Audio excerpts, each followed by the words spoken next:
Hai semuanya, kembali lagi bersamaku, Frederick Simanjuntak di channel ini. Di video kali ini kita akan membahas mengenai hak asasi manusia dan juga dasar hukum yang mengaturnya di Indonesia. Simak penjelasannya.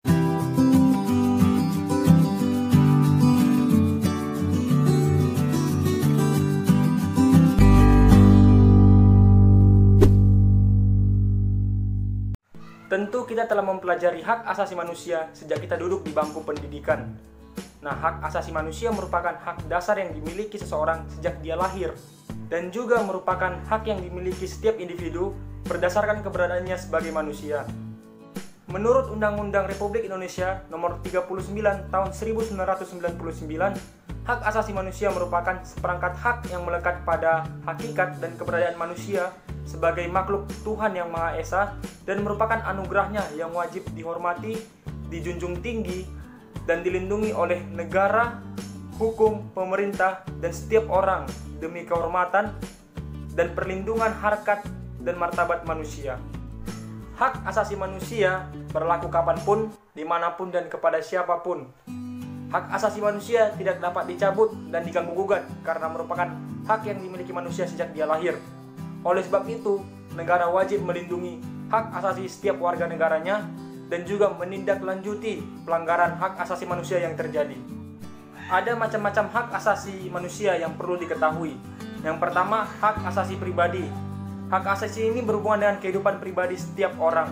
Contohnya, kebebasan bergerak, kebebasan memilih, kebebasan berpendapat, hingga kebebasan menjalankan ibadah menurut agama yang diyakininya. Yang kedua, hak asasi politik. Hak ini berhubungan dengan kehidupan berpolitik seseorang.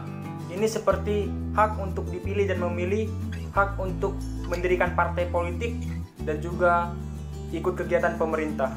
Yang ketiga, hak asasi hukum. Setiap orang mempunyai kedudukan yang sama dalam hukum dan juga pemerintahan. Oleh sebab itu, masyarakat berhak mendapatkan persamaan di depan hukum dan pemerintahan, dan juga pelayanan dan perlindungan hukum.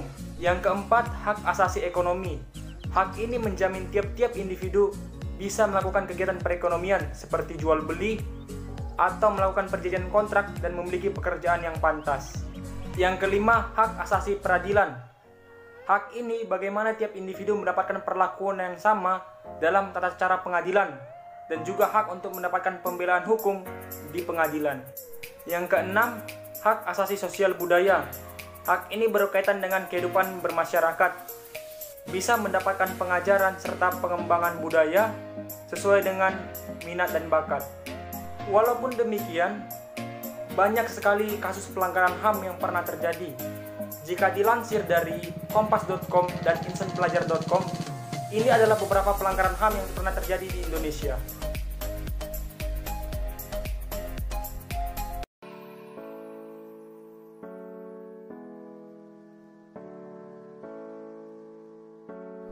Menurut ketentuan pasal 1 ayat 2 Undang-Undang Republik Indonesia Nomor 39 Tahun 1999 tentang hak asasi manusia menyatakan bahwa kewajiban dasar manusia adalah perangkat kewajiban yang apabila tidak dilaksanakan tidak memungkinkan terlaksananya dan tegaknya hak asasi manusia. Berikut ini adalah beberapa dasar hukum yang mengatur tentang hak asasi manusia di Indonesia.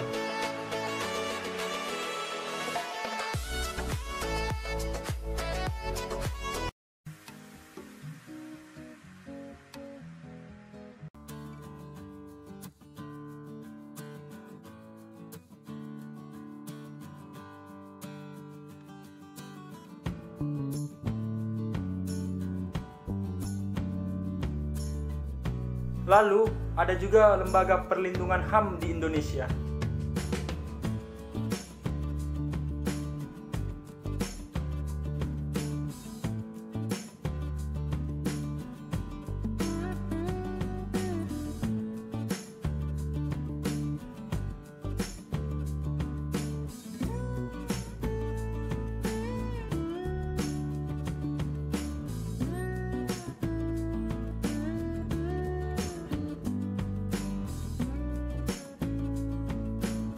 Lalu bagaimana dengan penegakan HAM yang terjadi di Indonesia?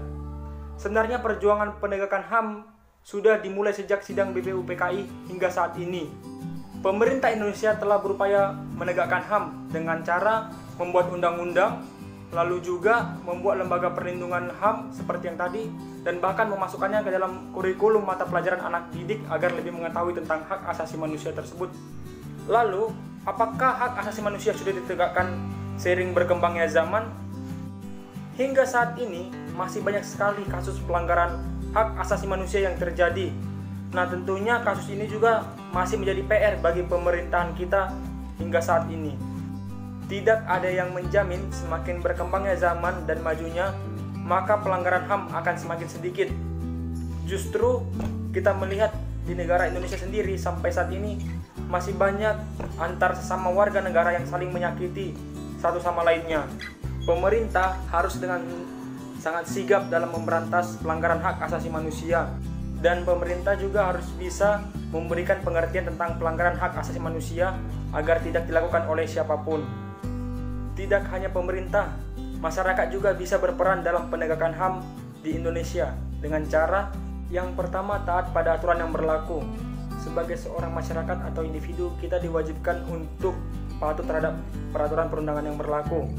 Nah, dalam Undang-Undang Nomor 39 Tahun 1999 juga menyatakan bahwa setiap masyarakat memiliki kewajiban kasasi untuk patuh terhadap peraturan perundang-undangan, konvensi atau hukum tak tertulis, dan juga hukum internasional tentang hak asasi manusia. Yang kedua, menjunjung tinggi toleransi. Kita mengetahui bahwa di Indonesia ini terdiri atas beragam bahasa, suku, agama, ras, dan golongan, dan juga perbedaan-perbedaan lainnya. Nah, perbedaan tersebut terkadang dapat membuat sebuah pertikaian. Oleh sebab itu, untuk mewujudkan penegakan hak asasi manusia, kita harus menjunjung tinggi toleransi dan menghargai perbedaan itu. Justru perbedaan itu harusnya dapat menyatukan kita dan juga dapat untuk mengerat silaturahmi antar sesama anggota masyarakat dan warga negara Indonesia. Yang ketiga, mengawasi penegakan HAM oleh pemerintah. Banyaknya kasus pelanggaran HAM yang tidak terdata oleh pemerintah bisa jadi karena kelalaian kita juga atau warga negara. Mungkin kita juga terkadang mengetahui adanya pelanggaran HAM, namun si korban diam dan juga kita memilih diam. Nah, ini tentu membuat penegakan HAM di Indonesia menjadi macet dan juga tidak optimal. Oleh sebab itu, amatlah baik apabila kita melihat kasus pelanggaran HAM, kita langsung melaporkannya kepada pihak yang berwajib, dan juga kita akan bisa melihat bagaimana tindakan pemerintah terhadap si pelanggar HAM tersebut. Yang keempat, bergabung dengan organisasi. Di negara Indonesia banyak sekali lembaga atau instansi yang berhubungan dengan perlindungan hak asasi manusia. Sebut saja Komnas HAM, lalu ada Lembaga Perlindungan Anak Indonesia, lalu ada Lembaga dan Studi Advokasi Masyarakat Indonesia, dan juga Lembaga Bantuan Hukum. Nah, tentunya lembaga-lembaga ini sangat membutuhkan tenaga penggerak dari masyarakat agar majunya penegakan HAM di Indonesia.